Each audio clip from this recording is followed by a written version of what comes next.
Well, I actually wound up going from the Brady Bunch to Donny and Marie because I hadn't started with Donny and Marie, but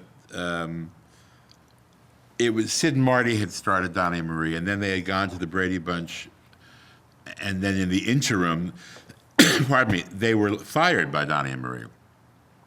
And they weren't fired in the grand sense of, you're out of here.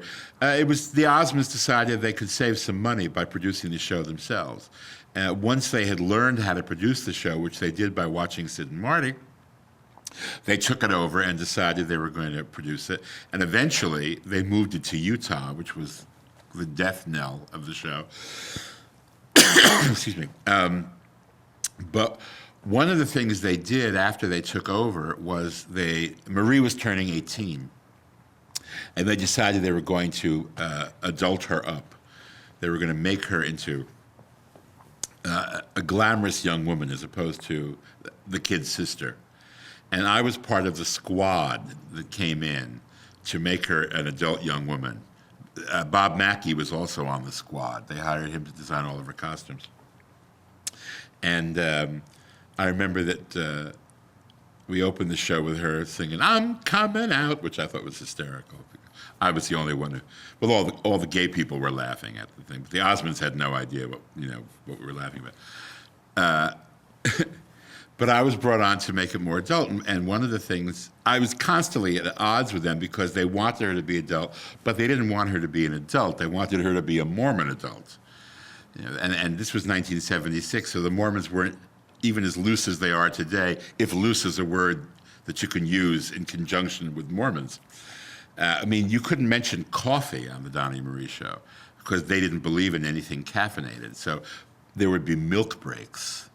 Nobody ever could say, "Could I have a cup of coffee?" Because it was unheard of. And one of the things that I did, I was getting her, looking for material for songs for her to do. And Carol Bayer Sager and Melissa Manchester, who were good friends of mine, had written a song called "Coming from the Rain."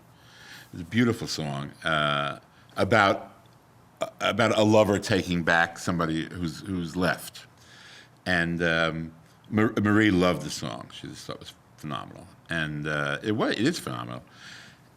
And the Mormon elders, everything went to Salt Lake City for the Mormon elders to review because Donny and Marie were such high-profile Mormons that they didn't want anything to happen by mistake. So the network censor had nothing to do on the show.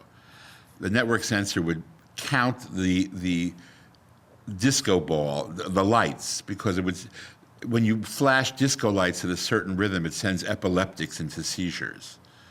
So her job would be to count the beats. But that's all she had to do because the Mormon elders had vetted everything else. So the Mormon elders came back and said she can't sing the song because the lyric, it's about a woman whose husband has left her. Where they got this from, I don't know. She never sings about her husband. But this is, like husbands don't leave Mormon wives. So this is a concept Marie cannot sing. And we went round and round about this, and they said absolutely not, she can't sing it at all. And she was really pissed off. And so I said, we'll find something else. And I gave her "Don't Let the Sun Go Down on Me," which was Elton John. And they loved Elton John. They said, "Oh, that Elton John, he's so peppy, we like him."